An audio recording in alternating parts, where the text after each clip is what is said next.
Ganesh સુગરના કમ્પાઉન્ડમાં hazardous waste મળ્યું છે અને એની ફરિયાદ થઈ છે.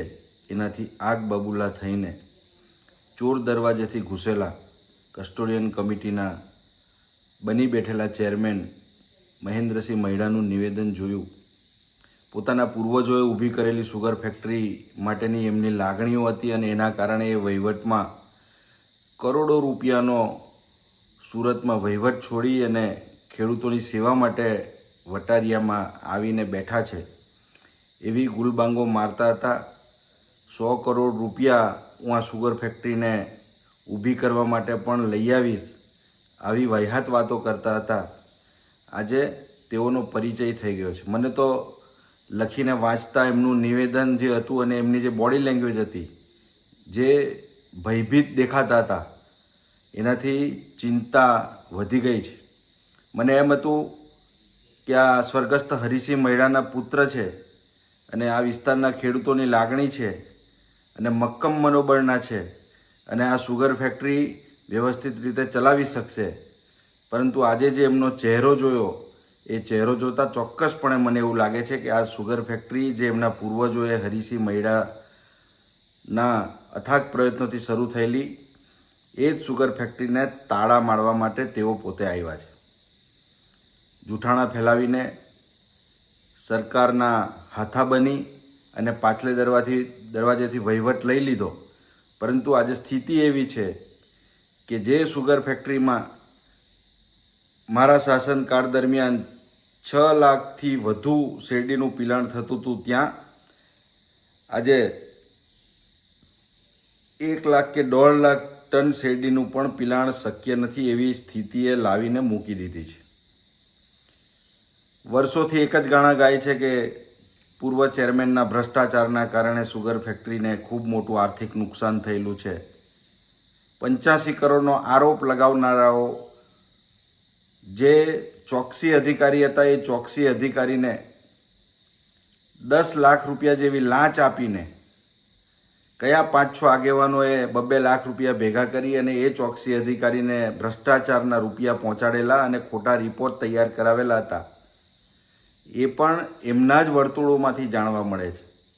એ જ ચર્ચાનો મુદ્દો બનેલો છે.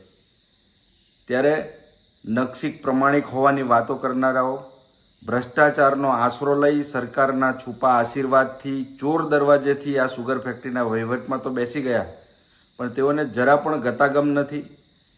અને માત્ર જે પ્રમાણેનું એમનું બિહેવિયર, બોડી લેંગ્વેજ છે, એ જોતાં ચોક્કસ લાગે છે કે એમને કોઈ સુગર ફેક્ટરી માટેની ગંભીરતા નથી. ચેરમેન તરીકે બેબુનિયાદ નિવેદનો કરવા, સુગર ફેક્ટરીની પ્રિમાઇસીસમાં કોઈ આ પ્રમાણેનું ગેરકાનૂની પ્રવૃત્તિ કરે, કોઈ મટીરિયલ નાખી જાય અને પાછા ખુલાસા એ રીતના કરે કે જાણે કંઈ જાણતા નથી અને ત્રાહિત વ્યક્તિ આવું કૃત્ય કરે છે.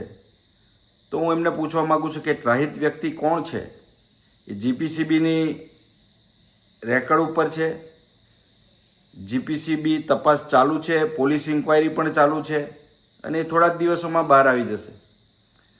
પરંતુ તમારી સુગર ફેક્ટરીના તમારા સંચાલન દરમિયાન જે કોન્ટ્રાક્ટરો તમે નિમેલા છે, એ જ કોન્ટ્રાક્ટરોના આ ધંધા છે અને એની અંદર તમે બધા સામેલ છો. એ વાત પણ એટલી જ નક્કી છે.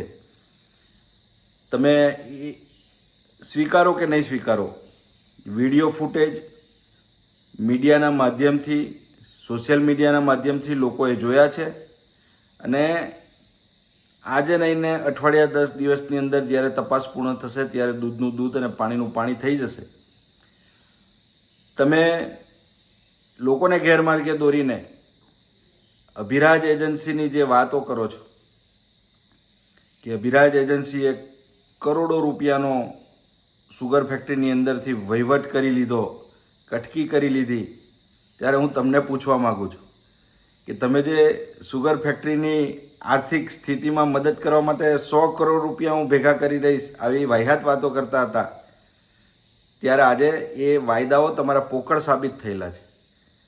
અમે અભિરાજ એજન્સી 2017થી આ સુગર ફેક્ટરીની સાથે કેમ વેપાર કરવા માટે કાયદેસર રીતે જે સ્ટેચ્યુટરી ઓડિટર છે એની સહમતિથી, એના અભિપ્રાયથી એને સુગર ફેક્ટરી સાથે કેમ ખાંડનો વેપાર કરવો પડ્યો, એનો મારે ખુલાસો નહીં કરવો જોઈએ.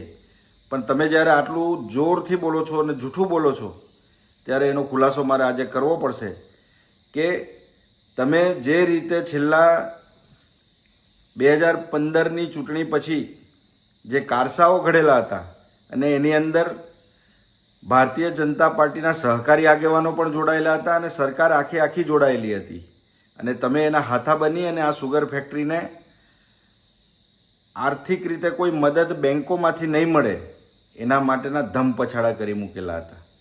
અને એના જ કારણે સહકારી બેંક હોય કે નેશનલાઇઝ બેંક હોય, જ્યાં પણ આ સુગર ફેક્ટરીની શાખથી પૈસા મળતા હતા ત્યાં બિનજરૂરી ભ્રામક અને ખોટા પ્રચારો કરી, મીડિયાનો સહારો લઈ અને તમે જે પ્રોપેગન્ડા કર્યા એના કારણે ધિરાણ બંધ થયું.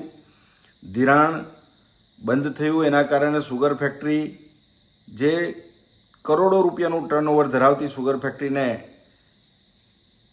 બેંક ધિરાણ નહીં કરે ત્યારે સંચાલક મંડળના નેતા તરીકે જે મેં મારી ફરજ છે એ અદા કરી અને અભિરાજ એજન્સીની અંદર, અભિરાજ એજન્સી કોઈ વ્યાજનો ધંધો કરતી પેઢી નથી, પરંતુ સુગર ફેક્ટરીને જ્યારે પૈસાની જરૂર પડી ત્યારે અભિરાજ એજન્સી દ્વારા એ પૈસા સુગર ફેક્ટરીની અંદર ખેડૂતોને ચૂકવવા માટે મિત્ર મંડળ પાસેથી અભિરાજ એજન્સીમાં લાવી અને એ પૈસા ખેડૂતોને સમયસર ચૂકવેલા છે.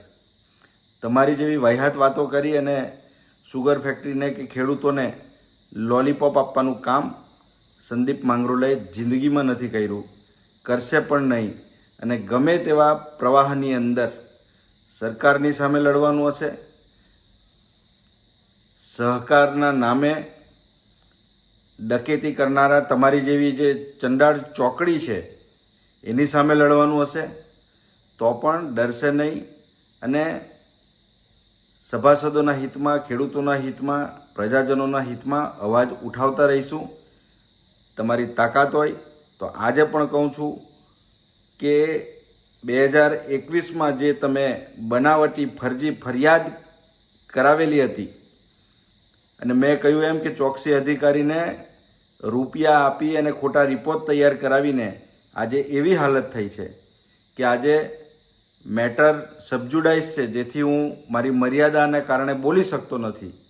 પરંતુ જે જાગૃત સભાસદો છે એ લીગલી પ્રોસિજર જાણે છે, એને ખબર છે કે તમે કઈ સ્થિતિમાં આ કેસને લાવીને મૂકી દીધો છે.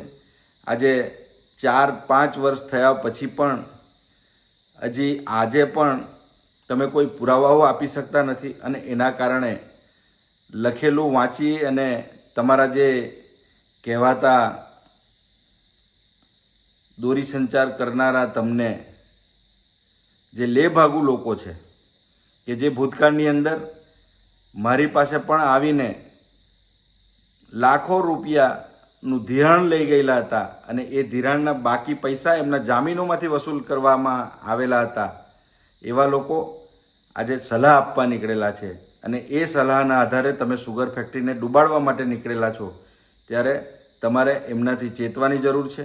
વ્યક્તિગત મારો તમારી સાથે કોઈ દ્વેષભાવ નથી, પરંતુ જ્યારે સંસ્થાના હિત માટે તમે અડીખમ ઊભા રહીને ચોક્કસ સાચી દિશામાં લડત આપશો તો મારો તમને પણ ટેકો રહેશે. પણ તમે માત્ર કાવા દાવા કરી અને તમારી જાતને તમે નાદાન સાબિત કરી રહેલા છો, તમે તમારી બુદ્ધિનું પ્રદર્શન કરી રહેલા છો એમ કહું તો પણ ખોટું નથી. આવનારા દિવસોની અંદર સત્ય સામે આવશે. જય હિન્દ, જય સહકાર.